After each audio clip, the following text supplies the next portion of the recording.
मेरी सीमेंट की दुकान है, बड़ा ही सज्जन परिवार है, किसी से कोई विवाद नहीं।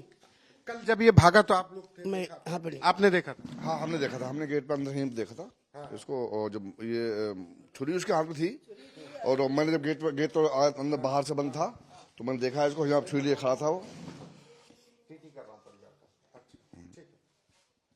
तो उसको भागते अकेले साजिद को देखा था कि जावेद भी? भागा नहीं है ये, ऐसा अंदर बाहर से गेट बंद कर दिया था, वो यहाँ खड़ा था छुरी लिए हुए, यहाँ खड़ा था। अच्छा, गेट बाहर से बंद कर? गेट बाहर बंद कर दिया था। फिर खुला कैसे गेट? फिर पुलिस आई तो खोली। पुलिस आई तो पुलिस के सामने, पुलिस से अपने साथ ले गए? हाँ, पुलिस साथ तो ले गई उसको। अकेले जावेद नहीं था? नहीं, जावेद था अकेले उसमें, उस समय जावेद था। मतलब घर के अंदर साजिद जावेद दोनों आए? साजिद पता नहीं मुझे, आए दोनों होंगे, लेकिन उस समय साजिद था। बेट पर बिलखती ये वो माँ है जिसने अपने 2 बेटों को अपने सामने ही मौत के घाट उतरते देखा। इतना ही नहीं, उसने वो बेटे को संभाला जिसके हाथ को कातिल काट के भाग गए। यूपी के बदायूं में हुए दोहरे हत्याकांड से कोहराम मचा हुआ है, जहां एक ही घर के 3 बच्चों को टारगेट किया गया। इतना ही नहीं, कातिल इतनी चालाकी से घर में दाखिल होते हैं कि किसी को भनक नहीं होता कि आखिर उनका मकसद कत्ल करना था।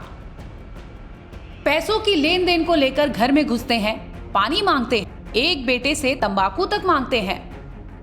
कातिल ने जिसे मारा है वो 13 साल का मासूम था। कातिल ने मारने से पहले उससे तंबाकू मंगाया। आखिर वो भैया भैया कहने के बाद उस कातिल तक पहुंचता है और उसे तंबाकू देता है, लेकिन उसके बाद उसने अपने उस्तरे निकाले। इसके साथ ही उसने अपने साथ बड़ा छुरा लाया था, जिसकी मदद से उसने 13 साल के मासूम को मौत के घाट उतार दिया। इतना ही नहीं, कातिल ने उसके छोटे भाई को भी टारगेट किया और उसके बाद उसे भी मौत के घाट उतार दिया। बीच वाला बच्चा वहां पर पानी लिए गया था, लेकिन जैसे ही वो वहां का मंजर देखता है, समझ जाता है और फौरन भागकर नीचे आ जाता है, जिसके बाद उसने अपनी माँ से सारी वारदात के बारे में बताया। इसी दरमियान माँ ऊपर पहुंचती है और वहां का मंजर देख उसके होश फाख्ता हो जाते हैं। दौड़ी भागी माँ नीचे आती है और अपने सास से कहती है कि अम्मा भागो। आखिर चश्मदीद से ही सुन लीजिए उस कांड की पूरी कहानी। मेरी सीमेंट की दुकान है, बड़ा ही सज्जन परिवार है, किसी से कोई विवाद नहीं। कल जब ये भागा तो आप लोग थे? मैं यहाँ पे नहीं। आपने देखा था? हाँ, हमने देखा था। हमने गेट पर अंदर ही देखा था इसको। और जब ये छुरी उसके हाथ में थी और मैंने जब गेट तो अंदर बाहर से बंद था तो मैंने देखा इसको, यहाँ छुरी लिए खड़ा था वो। तो उसको भागते अकेले साजिद को देखा था कि जावेद भी? भागा नहीं है ये, ऐसा अंदर बाहर से गेट बंद कर दिया था, वो यहाँ खड़ा था छुरी लिए हुए, यहाँ खड़ा था। अच्छा, गेट बाहर से बंद कर? गेट बाहर बंद कर दिया था। फिर खुला कैसे गेट? फिर पुलिस आई तो खोली। पुलिस आई तो पुलिस के सामने, पुलिस से अपने साथ ले गए? हाँ, पुलिस साथ तो ले गई उसको। अकेले जावेद नहीं था? नहीं, जावेद था अकेले उसमें, उस समय जावेद था। मतलब घर के अंदर साजिद जावेद दोनों आए? साजिद पता नहीं मुझे, आए दोनों होंगे, लेकिन उस समय साजिद था।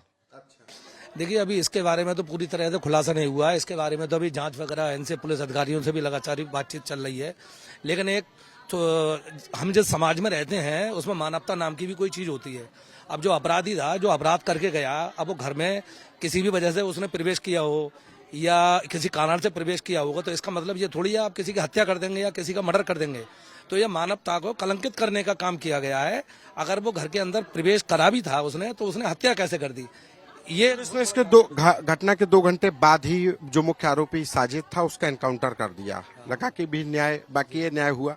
हाँ, नहीं, अभी न्याय पूरी तरह से नहीं हुआ है। अभी तो इनके घर वालों की मांग है, अभी इसमें 1-2 अपराधी और भी हैं, उनका भी पूरा तरीके से एनकाउंटर हो और उनका घर वगैरह जो भी पूरी जांच हो, पूरे घर पर बुलडोजर चली है। इनकी जो घर वालों की जब मांग है, और इस मांग के लिए हम लोग सब पुलिस अधिकारियों के ऊपर, सरकार के ऊपर दबाव डाले हुए हैं कि इस तरीके की मांग पूरी हो, क्योंकि इसमें अभी अपराधी उसमें और भी शामिल है।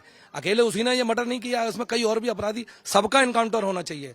और हमें योगी जी पर पूरा विश्वास है कि योगी जी हमारा न्याय करेंगे इस परिवार के साथ। फिलहाल आपको बता दें कि इस दोहरे हत्याकांड में पुलिस ने एक को एनकाउंटर में ढेर कर दिया है, दूसरे की तलाश जारी है। ब्यूरो रिपोर्ट, क्राइम तक।